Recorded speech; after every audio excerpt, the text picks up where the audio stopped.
Screening kehamilan pada trimester kedua.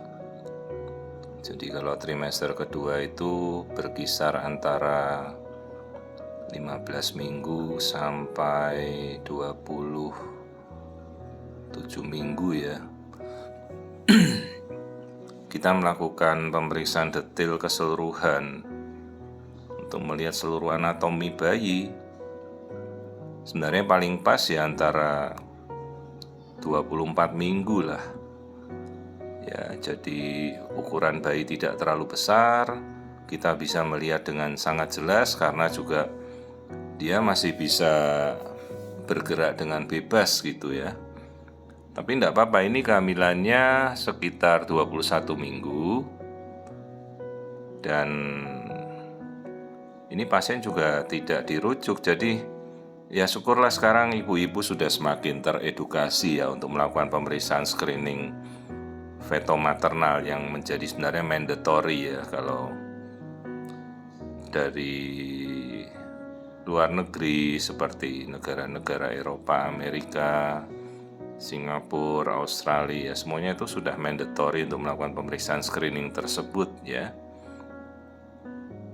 Dan sekarang hampir semua ibu-ibu hamil kan mereka sudah teredukasi bahwa screening penting dilakukan trimester pertama, trimester kedua, juga ada opsional trimester ketiga, lalu kita melakukan pemeriksaan lab ya. Jangan sampai lupa juga sekarang kita melakukan pemeriksaan genetika atau NIPT ya. Dan NIPT dasar itu sudah sangat terjangkau, Anda bisa langsung periksa ke laborat yang memiliki wewenang untuk melakukan NIPT test ya. Dan itu sudah sangat terjangkau. Ini kita melihat tulang hidung. Jadi kebetulan ibu ini kan tidak dirujuk. Jadi waktu saya liatin, Bu, kenapa kita lihat tulang hidung? Oh, itu untuk ngelihat screening ke Down syndrome ya, Dok ya. Betul. Jadi sudah cukup banyak ya mereka yang teredukasi dari melihat YouTube saya, kemudian ada juga TikTok, ada Instagram, itu lumayan lah. Jadi ibu-ibu sudah terbuka wawasannya ya. Dan semua pengetahuan itu ya saya tumpahkan di edukasi seperti ini ya. Jadi Anda tahu, oh ini kita melihat kepala ya, Dok. Ya iya. Ini saya masuk ke dalam bagian tempurung kepala bayi, kita melihat struktur otak, simetrisnya kanan kiri. Kemudian kita lihat ruangan otak ya, jangan sampai ada penimbunan cairan abnormal di rongga otak, namanya hidrosefalus, itu harus kita sudah lihat dari awal. Terus ini kita lihat, nah lensa mata, kemudian lubang hidung, bibir, mulut, ya terlihat dengan jelas. Ini bayinya cukup kooperatif untuk mau memperlihatkan semua struktur anatomi ya. Jadi kadang-kadang udah minggunya enak untuk kita lihat, bayinya malah tengkurap. Ini enak, dia mau memberikan semua yang kita butuhkan untuk kita amati, dia kasih nih, hidung, mata, bibir. Sekarang juga ada teknologi artificial intelligence, kita semakin bisa mempertajam tampilan. Oke, jantung. Nah, si bapaknya tanya, Dok, kalau detak jantung bayi itu 2 kali lipat detak jantung dewasa. Ya, betul. Kalau begitu berapa range frekuensinya? Oh ya, range frekuensi jantung antara 115 sampai 165 lah ya. Nah, ini kita ukur. Jadi ibu-ibu kalau setiap kali meriksa, tanyakan ke dokter Anda, Dok, frekuensi jantung bayi saya berapa? Ya, ini 157 detakan per menit ini. Terus ayo kita sekaligus yuk melihat ruangan-ruangan jantung ya, diamati. Kan dulu kalau kurikulum zaman saya masih kecil puluhan tahun yang lalu tuh ada pelajaran IPA ya, itu level sekolah dasar kelas 4. Kita diajari biologi IPA ya. 4 ruang jantung kan diberitahu namanya 2 serambi, 2 bilik, ya cukup itu aja yang kita lihat. Untuk melihat 4 ruang jantung ya.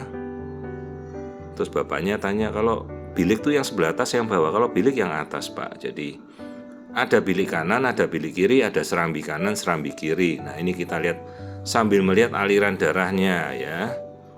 Ada yang masuk, ada yang keluar jantung. Nah ini kita lebih detail lagi, ini kita melihat pembuluh darah besar. Nah ini namanya main pulmonary artery atau pembuluh darah paru-paru.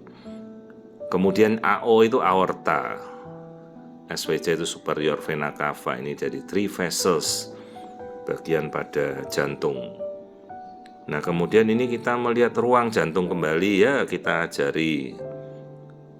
Kalau bahasa kedokterannya right ventricle itu namanya bilik kanan, kalau left ventricle namanya bilik kiri.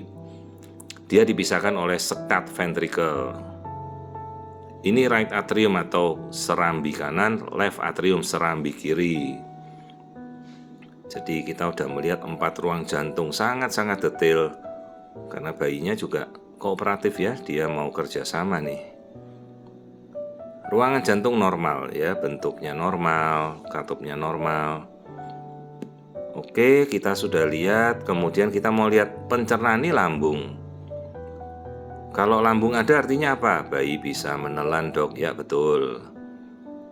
Terus ini kandung kencing. Kalau ada kandung kencing artinya bayi bisa pipis. Oke, tapi yang kita mau tahu adalah berarti fungsi ginjalnya bagus. Jadi ya dia kencing jadi air ketuban itu terus diminum, dikencing, diminum, dikencing, itulah siklus daur ulangnya dia. Yang enggak boleh ya pupuk di dalam ya, bayi enggak boleh pupuk di dalam. Tapi pupuk sudah terbentuk namanya mekonium, enggak boleh keluar, keluarnya setelah lahir. Oke, ini kita lihat tulang belakang. Saya tanya Pak, tulang belakang. Ya sudah, tulang rusuk ada berapa biji? Dia jawab 20, ya salah. Tulang rusuk ada 12 pasang. 2 pasang yang terakhir namanya rusuk palsu atau rusuk melayang ya, tidak membentuk ke rongga depan. Lalu ini semua tulang belakang ya, terlihat jelas, tidak ada skoliosis, semuanya lurus, aman. Nah, kalau nama-nama tulang, vertebra ya, bisa dibaca deh, tanya ChatGPT boleh. Nah saya mau ngelihat bagian kelamin. Oh kelaminnya sudah jelas banget tuh. Si ibu ini udah punya 2 anak laki-laki. Ini hamil ketiga laki-laki. Ya nggak bisa lah kita mau pilih kelamin sejadinya lah ya. Bahkan kita mau milih embrio ya sebenarnya secara etika tidak bisa.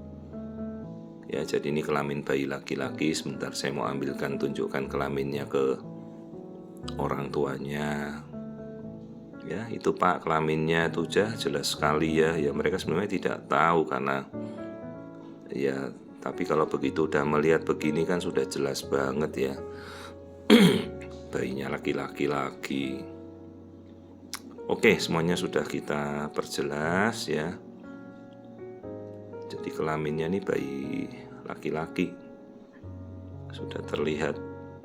Jadi sekali lagi ini adalah kehamilan di 21 minggu di mana kita mau melakukan screening keseluruhan untuk melihat seluruh struktur anatomi janin. Ini saya masih berkutat di daerah kelaminnya bayi ya, tuh kelaminnya bayi cowok itu ya, kelihatan banget tuh dia. Oke lanjut, kita mau lihat apa lagi nih. Mungkin kita mau lihat kaki kah? Bentar, tunggu. Oh kita masih mau ngambil kelamin, mungkin kita mau ambil potongan yang lebih bagus. Oh malah goyang ini. Oke kita coba lihat yang kaki. Telapak kakinya ke bawah, telapak kakinya menjungkir ke atas. Ayo kita lihat keseluruhan. Jadi kalau pada nanya dok jari-jarinya, yo jangan lihat jari-jari dulu, lihat aja bentuk kakinya dari pangkal paha sampai telapak kaki. Kalau semuanya terlihat normal ya, jari-jari akan ngikut sendiri, itu mereka satu paketan. Jadi kita nggak ngitung jarinya 1, 2, 3, 4, 5 itu nggak usah. Ya mau ngitung ya boleh, tapi lihat dulu. Oh pangkal kaki, pangkal paha semuanya bagus, nggak ada yang bengkok pasti. Sampai kakinya juga jarinya pasti beres ya. Nah kita lihat jalan lahir, ini di atas itu bagian kepala udah ke bawah sana. Jalan lahirnya nggak ada yang nutupi. Nah ini kita kembali lihat wajah bayi ini. Bayinya memang benar-benar bekerja sama memamerkan mukanya dengan jelas. Jarang-jarang juga ya trimester kedua itu bayinya mau berpose. Jadi ini kadang-kadang kalau kita waktu kongres, tapi sekarang sudah jarang ya kongres tatap muka, itu sudah jarang. Biasanya sekarang tinggal kongres webinar begini. Kongres tatap muka itu sudah sulit karena tempat, waktu, biaya. Jadi seperti saya menyampaikan Anda pada edukasi ini kan sebenarnya kayak seperti webinar juga ya. Webinar yang tidak berbayar, jadi kita bisa menyampaikan pada seluruh lapisan masyarakat, ibu-ibu, kalau pemeriksaan kehamilan seperti ini ya. Jadi kadang-kadang saya pas sempat habis praktek nggak ngantuk itu ya saya masukkan pemeriksaan hari ini, yuk kita ulas. Ini pemeriksaan hari ini ya, kebetulan 2 Desember. Ini kita mengukur diameter kepala, ya, tempurung kepala kita ukur ya, diameter biparietal namanya, terus head circumference, terus ini abdominal circumference atau lingkar perut, terus tulang paha ya, beratnya 450-an gram, cocok ini. Nah terus kita lihat nih ketubannya semuanya jernih.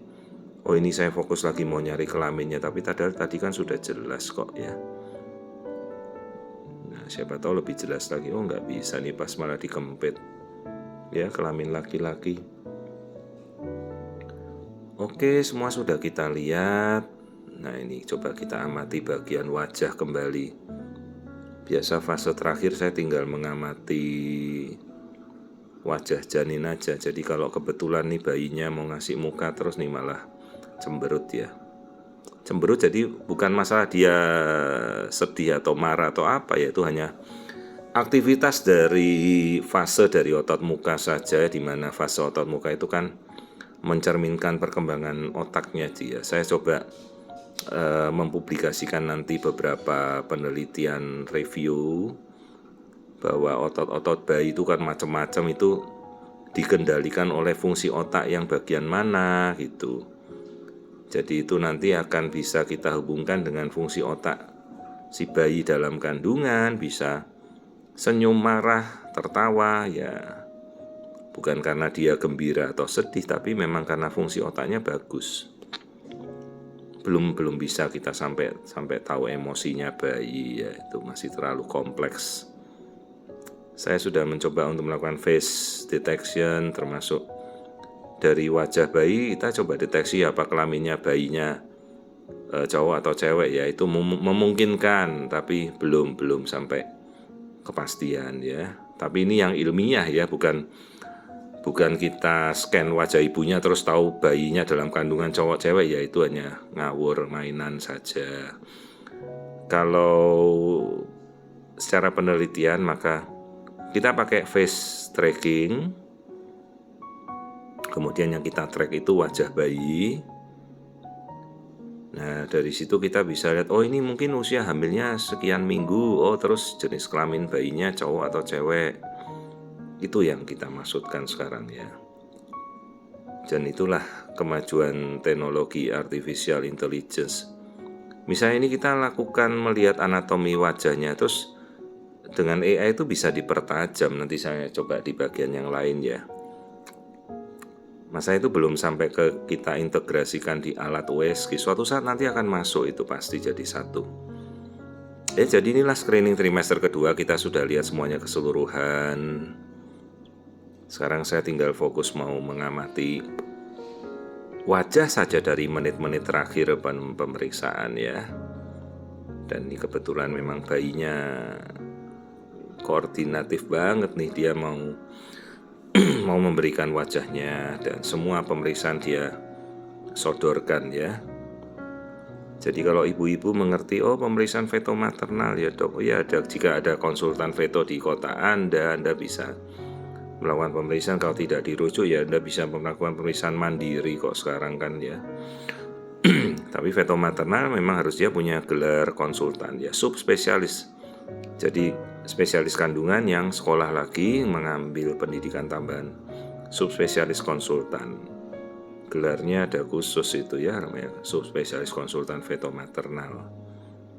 Dan ingat, feto maternal itu bukan USG 4 dimensi. Feto maternal itu harus sekolah dan memiliki kemampuan sebagai konsultan.